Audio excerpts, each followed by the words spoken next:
should be seeing my screen now. So welcome all.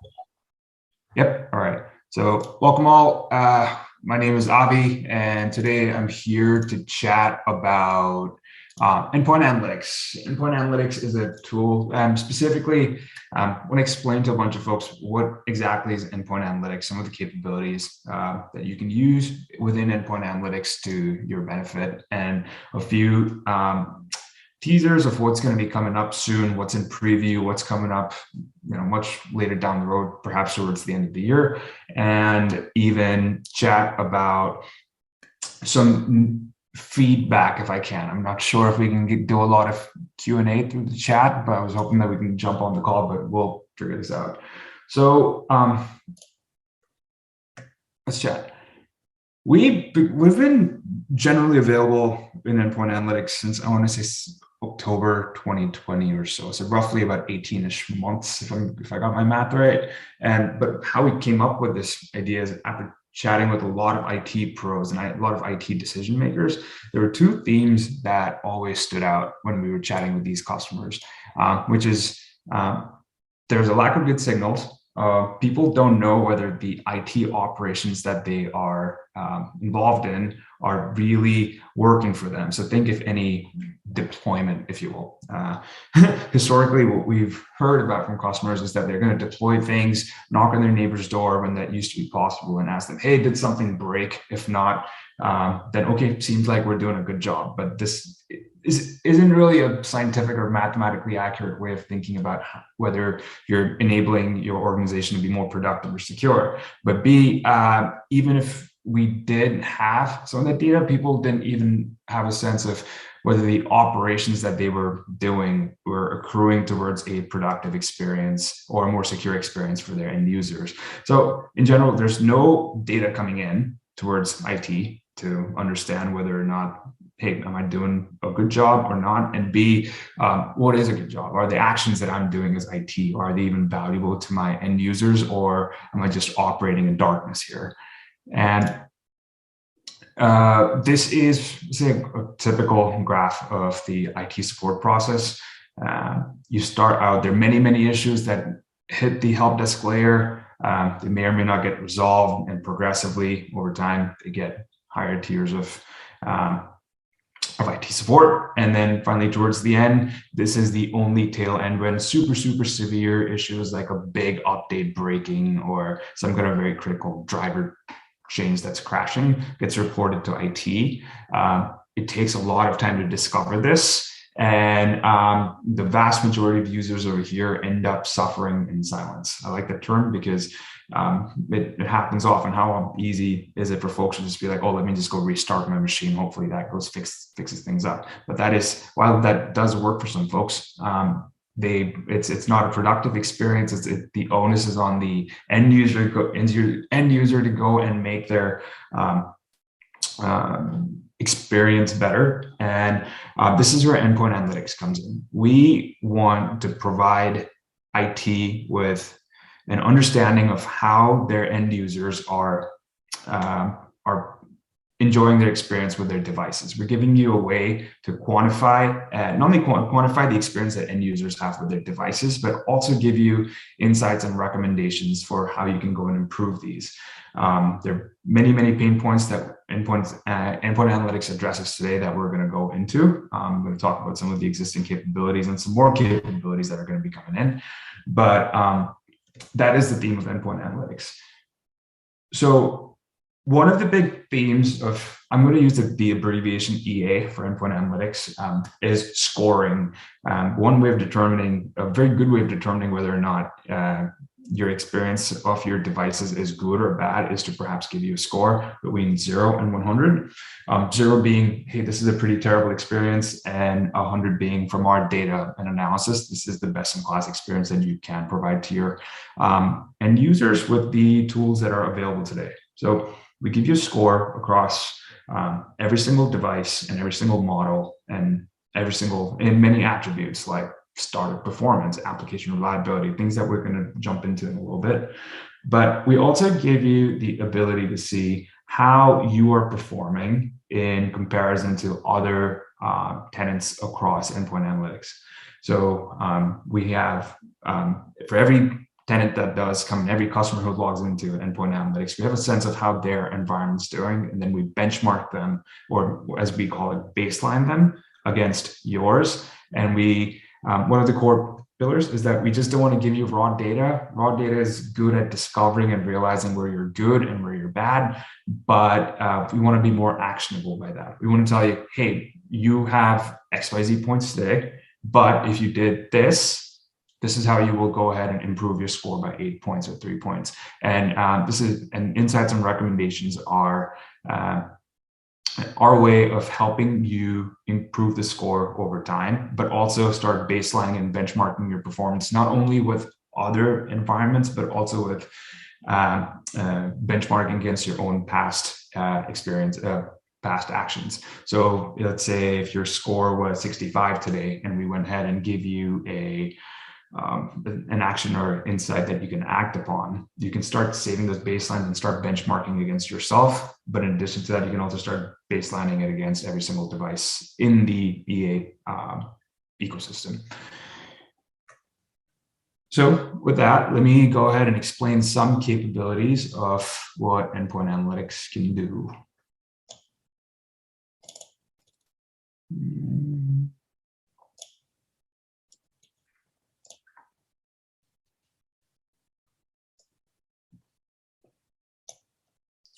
So this is start performance. Start performance helps explain how long does it take for your device to go from power on to productivity. So if you have a cold machine that's turned off and you turn it on, folks often tend to complain that, hey, it takes too long for them to go ahead and log into their machines. This hasn't been my experience, because it turns out that the one thing that determines differences between your startup performance is the way your devices are configured, and the attributes that lead to slow sign-in time and slow boot times as well. So we give you insights on what you can, first of all, break these scores down into how long does it take for you to boot up and sign in, but also break them up further into how group policy accrues into these boots and in the sign-in phase as well.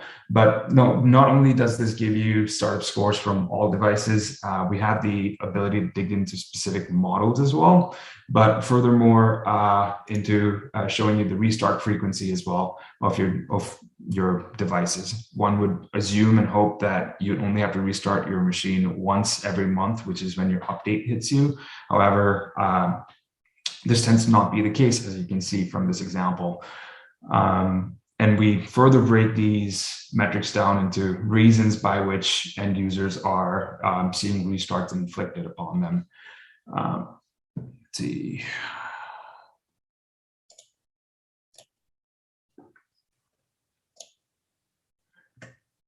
We have another report called Application Reliability, which helps explain which applications in your environment are susceptible to crashing often and helping you remediate those. So for example, in this, this is a screenshot. I have deliberately taken screenshots instead of using some of my actual environment, my tenant, because of certain information that I don't want recorded. But this is a very realistic screenshot of what you can see if you're on the Endpoint Analytics portal. So we can see that this application here tends to crash almost once an hour as opposed to the average of once every 10 hours for other applications. When we go dig deeper into this, we can see that we have this application Pintoso app.exe. When we click on this, we see a matrix of the various versions of this application that are being used in this environment. We can see that this specific version here is the most used version, but it's also the version with the most number of crashes. So when we further click into this, it shows you, I've hidden the device names here, which are the specific devices and models from which you're seeing app crashes come in, and with recommendations for what could be more stable versions of a specific application. We also work on proactive remediations. This was a blog that I ran into a few months, if not a year ago. It said that within the IT support world, there was a bit of an 80-20 rule that was going on, which was 80% of all help desk calls arise from just 20% of issues. So that's a small bunch of issues are responsible for many support tickets. And this causes a huge load on a already stressed out help desk team.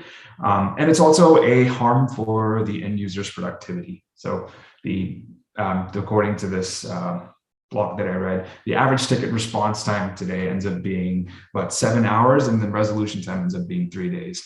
If you're a big organization that runs into, like, let's say thousands of issues, these things add up. And I'm going to show you a few slides after with some statistics on it. And it's also quite nice because a lot of these help desk issues ends up being simple misconfigurations that can be fixed pretty easily. We do this today with the power of PowerShell. Yeah, this is a slide that had shown earlier, which is IT tends to respond over here in this quadrant here, but we are aiming to, through the power of proactive remediations, to automate the set of issues that are located over here. And as I mentioned, we do this with the power of PowerShell. We work with two scripts, a detection script and a remediation script. So IT admins can go ahead and craft, if they're aware of the sets of issues that are plaguing their help desk, they can go ahead and write a detection PowerShell script to go ahead and detect, hey, these are the kinds of issues. If this issue happens, then fire remediation. So let's say you write a detection for something like a broken Bluetooth driver or like a broken Teams add-in. So you can say, hey, this is a detection script that catches this issue. And we deploy this package down to the machine, and the script package keeps polling for whether or not the issue has taken place. And you can schedule how often this polling mechanism takes place. It can be as frequent as 1 hour or as infrequent, as late as, let's say, once a day, once a week, once a month. So we keep launching and launching this remediation script, sensing for the specific issue that you specified. And the second we sense that this issue is taking place, we fire a remediation script, and that should hopefully fix the issue. But we also give you some statistics on whether or not you've been successful at mitigating these issues. So in case that you've run into a situation where a remediation failed or remediation has recurred, we show you statistics on those as well here, along with in-depth device level insights for how remediations fared on those devices themselves. Question is, does this work? The following are some statistics that we found from our own Microsoft IT environments. This is in the year 2020. This is February. Back in Feb 2020, everybody was back in the office in getting their work done. And March, they were sent back home to work from home to help prevent the spread of the coronavirus disease. As a result of going back home, we saw a lot more usage of VPNs. By statistics, you can see that there was 50% increase in VPN usage during lockdown. As a result, there was a corresponding increase in the number of VPN issues that were being reported back to our help desk. Around March, when we were piloting this proactive remediation platform internally with a few private customers, including our own Microsoft IT organization, we deployed a range of remediations, including some for these VPN issues. And we saw that over the course of time, the devices that were receiving these remediations were seeing 35% fewer support tickets than the control group that was not subject to these remediations. In fact, more interestingly, perhaps, we can see that there's a trend line where the trend of tickets for the control group that didn't receive the treatments and remediations keeps going up. However, for the group that got the treatment and the remediations, it keeps going down.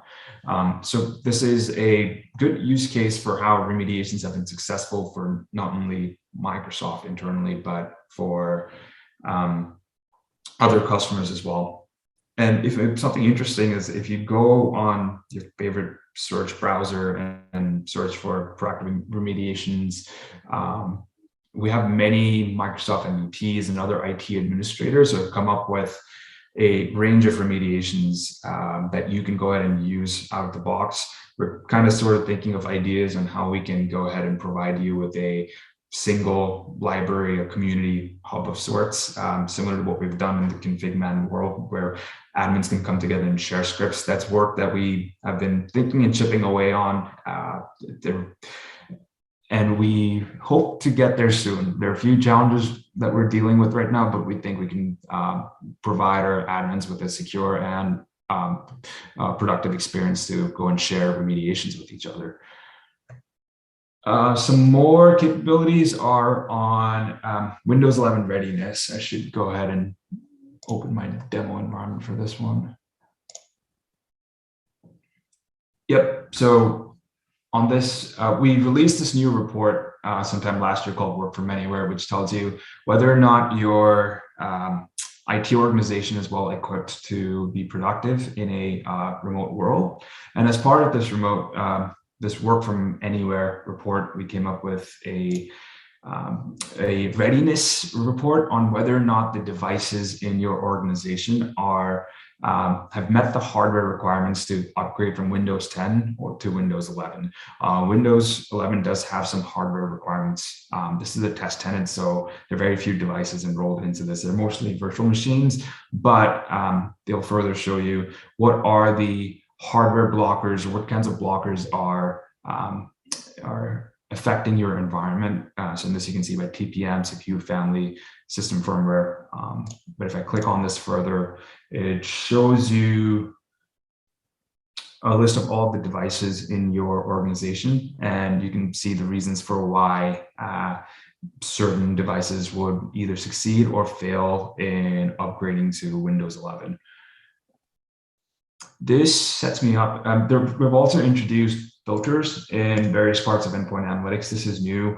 You can see this new pill over here called Add Filters that will go ahead and give you the ability to filter these large views into simpler, more manageable views.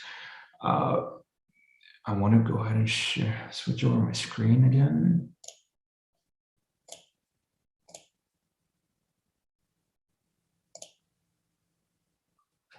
Yep, so as I've mentioned, we have these add filters. They are present on they should be present on every single page on every single report of Endpoint Analytics.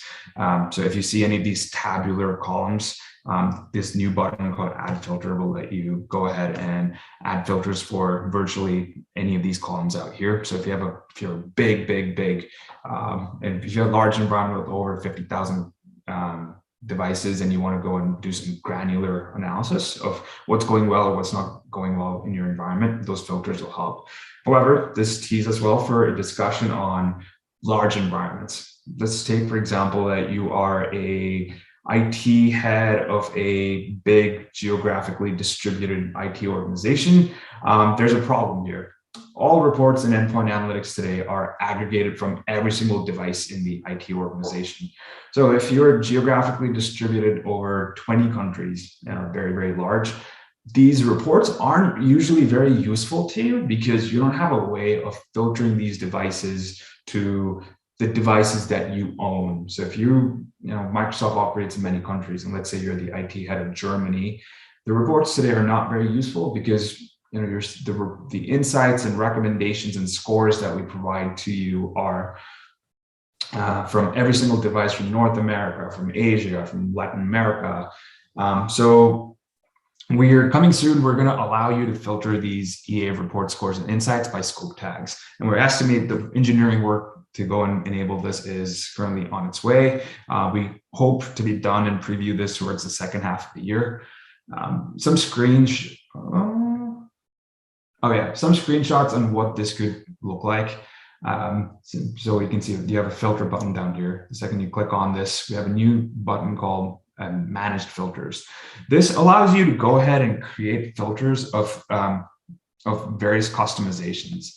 So I can go ahead and say, create a filter parameter that says scope tag equals something, but in addition, in the future, you're also going to see us giving you the ability to create filters on additional parameters like device models or AAD groups or OS versions.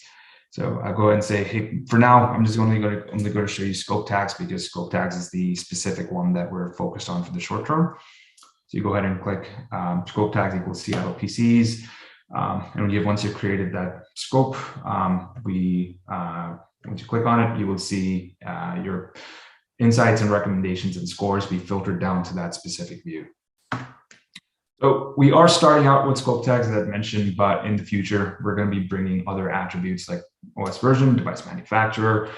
We have more ideas in our mind, but I would love to see from the chat about what are the other subpopulations that might be interesting for you to filter your views down by. Secondly, let's talk about what else is new. This is currently in private previews with some customers, which is on battery health. We want to show insights about the performance of the laptops and devices in your organization and how their batteries are faring. So this is particularly timely to release this report because many people of the IT workforce are slowly heading back into the office, either in full-time capacity or in some kind of a hybrid work scenario. And it's quite likely that since the beginning of the pandemic, these folks haven't seen a refresh of their devices. So a lot of these laptops have had their batteries kind of stressed and strained, and they're worried about when these folks start going out into the field again, can their devices last for 5, 6, 7, 8 hours for like a productive day. We are currently in private previews, but we're expecting to release these reports in 2022. But we think it's not going to be by the end of the year. So I think we think since it's in private previews right now, it should be rather soon. A few screenshots from our testing tenants. This is what the battery health preview looks like today. We give you a score as we do with every other report in Endpoint Analytics. But we further break, you have the ability to break these scores down by devices and models, but also see which apps are particularly impacting your batteries. So are there certain apps like your favorite, collaboration tool, or is it consuming a lot of battery, or is it okay and acceptable? But not only with interactive apps, but are there certain services in the background which are non-interactive apps that are also going ahead and straining your battery on your devices? So if I go ahead and click on something like battery capacity scores, this shows you what percentage of my devices or how many devices in my organization have high performing batteries and which of these have strained batteries. But also if we go to battery runtime score, this shows you the lifetime of usage of a laptop on one whole charge. So how long is it going to last for? But I'd also talk about the app impact piece over here.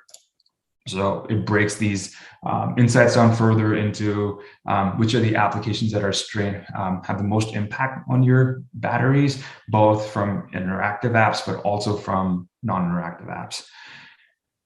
A bit down the road, this is an idea that I have been tinkering and playing with for a few weeks, a few months even now. And this has been from conversations with customers of all places over Twitter. Like customers were talking about, hey, you have all these digital assets and sensors.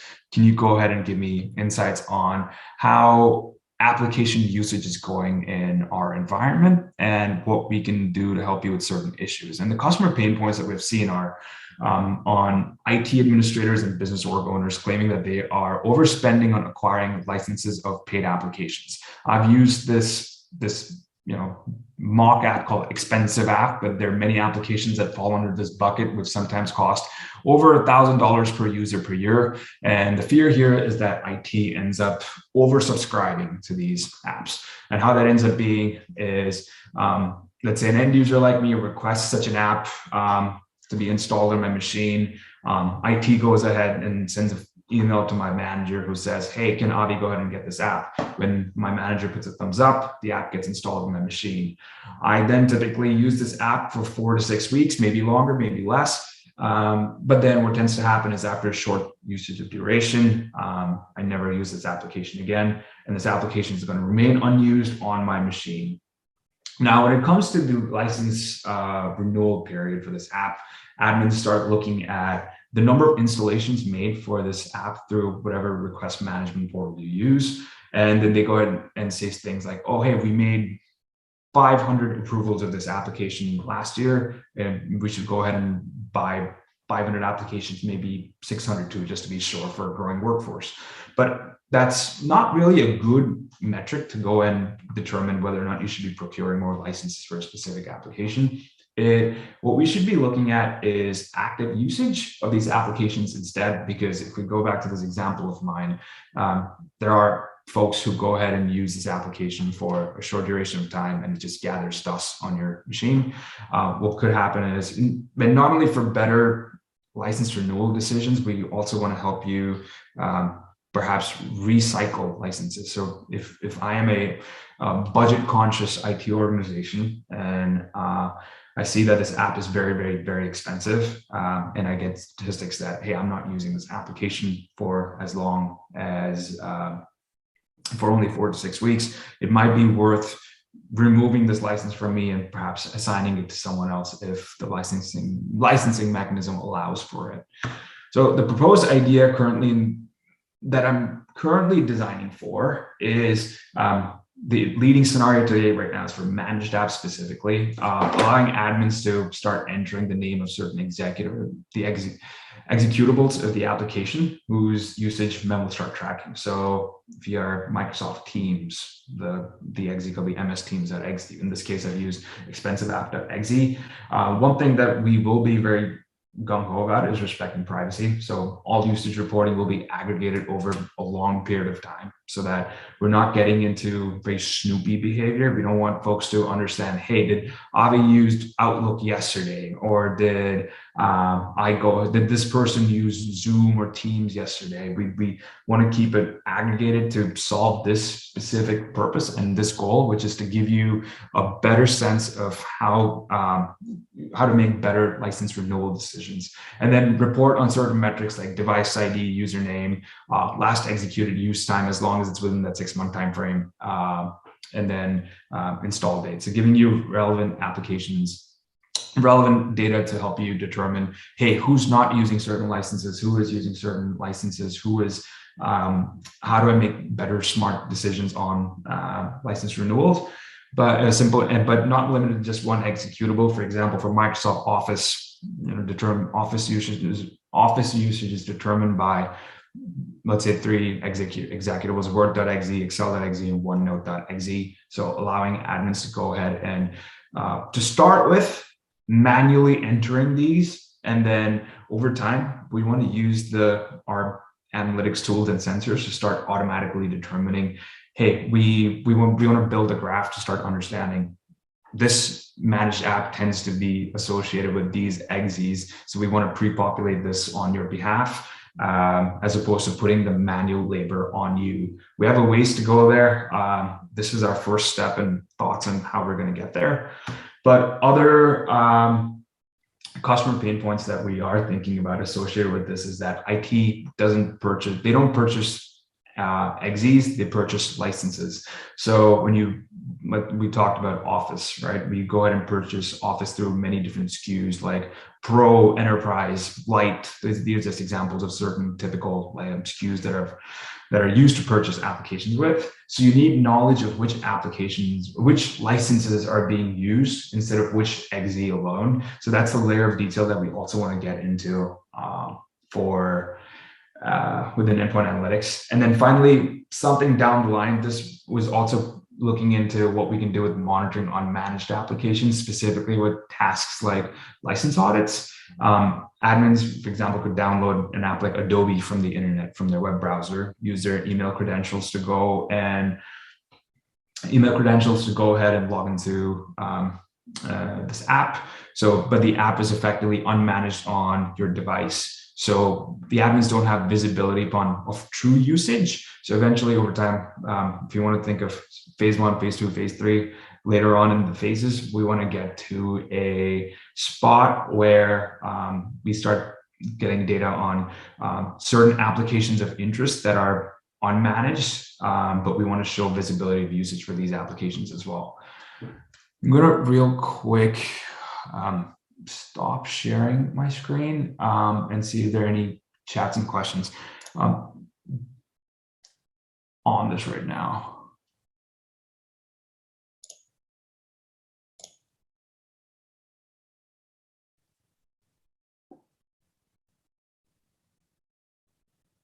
Let's see, where is the Q&A? Oh, there it is.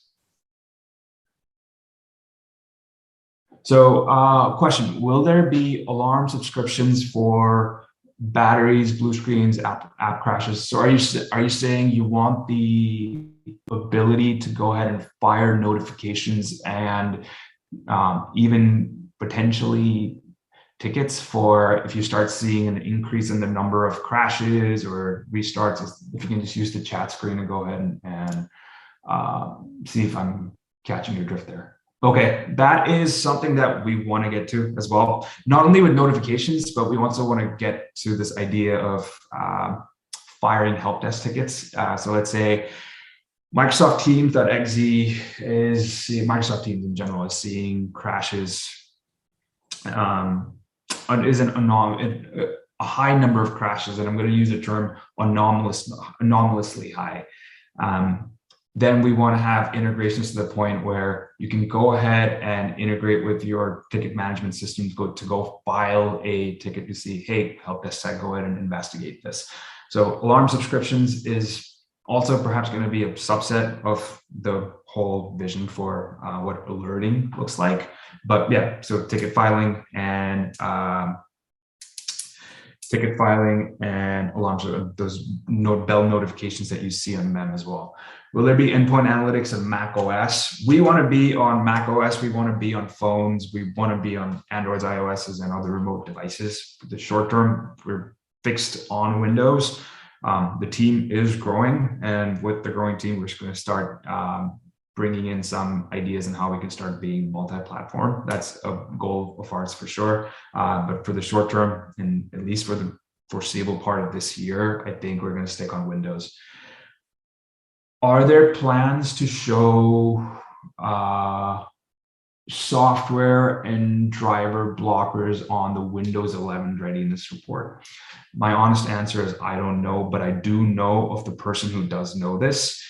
Can you, Thomas, do you know what's the best way to go and connect up with Marcus later so that we can get Marcus an answer on this question? I want to connect Marcus with one of my colleagues who can help us here. Yeah, the best way is to share the details, your social media details, and have them reach out afterwards. Okay. For a follow-up. Here, I'll put this. If you are on Twitter, reach out to me on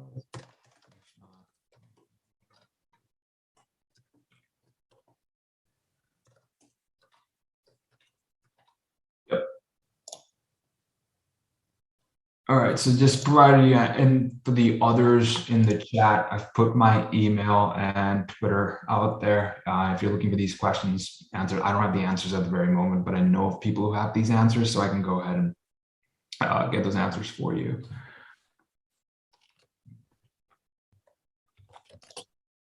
Okay, let's see what else.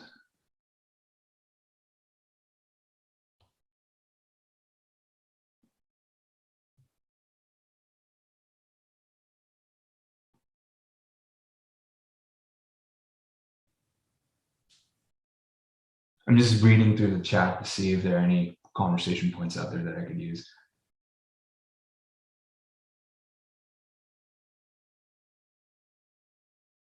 Okay, so interesting point from Zeb at the very end about automations.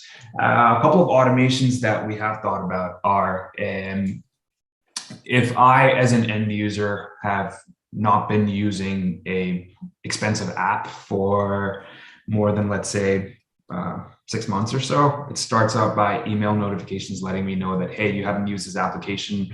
We're likely going to revoke this in the next 2 or 3 weeks. If you have a problem with this, please reach out to your manager. And then furthermore, going ahead and making the uninstallation from the device as well. So we go ahead and uninstall the application, but also give the end user relevant notifications so that over time they're not caught off guard. Like maybe there's a situation where they suddenly need expensive app again on their machine, and they're surprised that, oh, hey, where did this application go? So those are some automations that we're also thinking about. On the point of licensing threshold, is that are you suggesting that, okay, so now that I've identified Microsoft Office as an app that I like, or let's say a license to be consumed, if the number of installations for that specific licenses have hit that threshold, you don't, what kind of actions do you want to see after? Just notifications? Do you want to see any more automations on that? Do you want to prevent any further installations on that specific app? Like, I'm trying to understand how would that help you?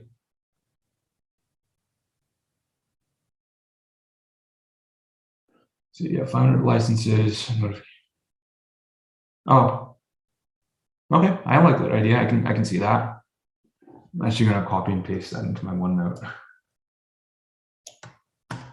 Thomas, do you know if this chat history will be accessible to me after this session? Not directly after the session, but at the end of the summit, the transcript will be made available so we can do a follow-up and answer questions on social media or other places like that.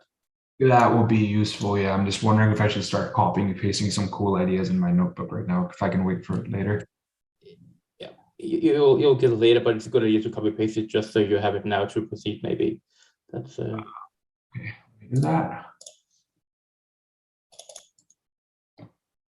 It makes it a lot easier to to address them on Twitter and stuff like that afterwards. Mm-hmm. So.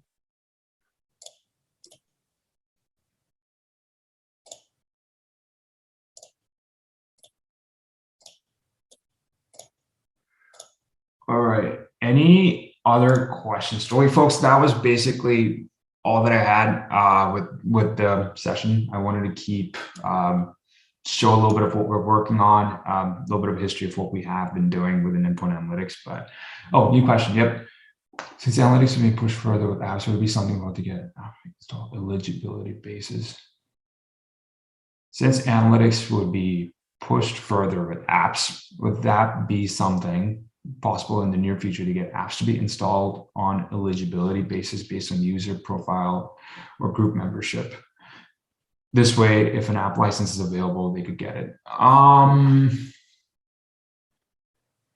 So from maybe, I would like to understand how that would be beneficial. And specifically, are you thinking about this as something to be used for the free applications? I think when it comes to paid applications, I think an automatic installation is a little bit, how do I say it, pretty tricky, because a simple misconfiguration. Okay, okay, Visio and Project. Okay, are you comfortable with something as expensive as, let's say, Visio and Project to be automatically installed? And how do you determine eligibility? Is it just because of group membership saying, hey, if someone belongs to a group that says North American Engineering, they should automatically get Visio and Project? Is that what you're thinking about?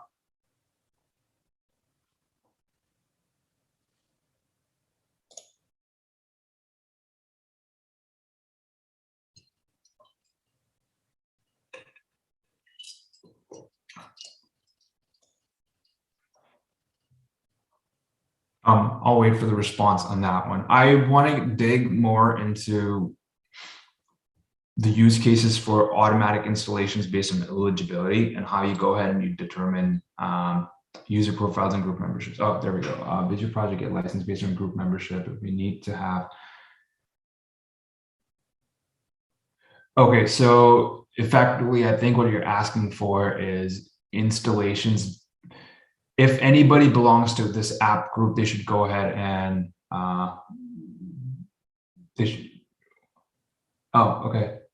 I want to dig more into this. I feel like the lack of audio between you and me is still kind of confusing me, but I've put my mail out there. I would love to maybe get 30 minutes to chat with you on that one. Automations based on app crashes. My question is going to be, what kinds of automations are you looking for? And for me, one of the ideas that we're playing with is on app crashes, and in general with any other anomaly that we see, like let's say like too many restarts being triggered from a specific group of devices, or we're seeing really weak batteries, the ability for us to go and launch certain remediations. So proactive remediations, we talk about the fact that we have scripts that can go ahead and fix some of these issues. Perhaps they can fix these app crashes as well. So you can go ahead and configure something to say, hey, if Outlook.exe crashes more than 3 times in an hour for any device, go ahead and launch this remediation. But any other kinds of automations that you find useful?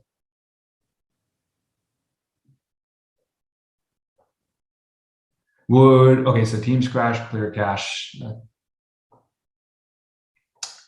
Would you think that if I give you a remediation platform, so you can specify, hey, go fire this proactive remediation script if you notice this event, would that be good, or do you want us to go deeper? And if so, how?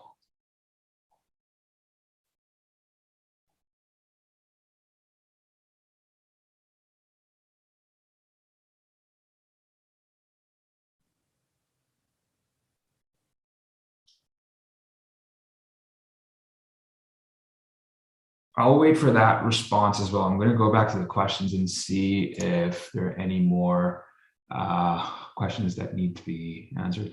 How to speed up client enrollment of EA to MemCM? Sometimes it takes very long. It shouldn't take more than 48 hours in our experience, and that's at most. I believe that's the expectation that we've documented to the attendee. Are you seeing client enrollment take even longer? And if so, one question for you is, what is the size of your EA targeted collection? We sometimes don't show certain reports unless there are enough devices in that collection that you are targeting. And that's for privacy reasons. So let's go back to application reliability. If we had a collection of just one device, and we would be breaking certain privacy promises by saying your app usage information in some degree. So we gate some of those reports by saying, hey, we can only see this report as long as you have at least 10 devices that are reporting back to EA. So maybe that could be an issue as well, but I'd love to learn about how slow the current enrollment is. Oh, by the way, how much time do we have left? Are we at time? We are about at time now. Okay. I know there are a few questions that I haven't gotten to, but I definitely want to do right by you. You have my Twitter and you have my email. If you can send me just a short blurb about what your specific question or idea is, we can either fix that offline, or I can go ahead and set up a Teams call with you to dig into and even brainstorm with you specifically with all things related to the app licensing bit, because this is work in progress. Like, the stuff that I showed you was things that I chatted with our engineering team with, I want to say last week, even a couple of weeks ago. So if you have any more ideas on that bit, I'd love to chat with you. If not, validate some more ideas on how we can bring the world of a licensed object over to your managed apps.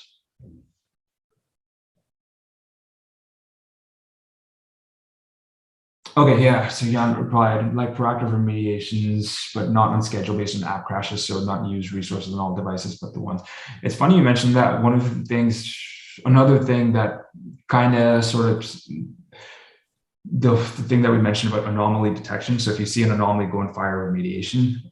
That whole thing falls into this bucket of event-driven remediations. So if a specific event has taken place, go and fire remediation. That is something that we want to do. I don't think we'll get to it in the next 6 months or so, because we're currently building a few other features in proactive remediations to help address some other scenarios. But that general idea of, if you see an anomaly, go ahead and trigger this remediation, that's something that we're actively working on.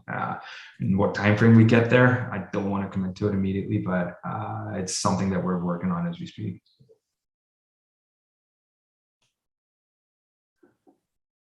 All right. Oh, thank you. Appreciate it. So I guess we better wrap up a bit. Yeah. So thanks for this awesome session. My pleasure. I put my contact details in this chat. Please get a hold of me. especially via email. With Twitter, I've been trying to take a little bit of a break from social media, but I'll reopen it again for this community. I prefer that actually, but email works best for me. But yeah, thanks again to this community. I appreciate all your feedback. I love candid feedback as well. Please tell me what's disastrously broken so I can help you with that. Please let me know what's working so that we can keep innovating on those things. And as always, we make presentations to help you all, and we make products to help you all. So thanks again for all your feedback. Without it, we'd be half as successful, if not nowhere as successful without your feedback. So thanks. Thanks for this awesome session. The recording will be made available shortly. See you in the next upcoming sessions and have a great day. Yep. Thank you. Bye-bye. Bye.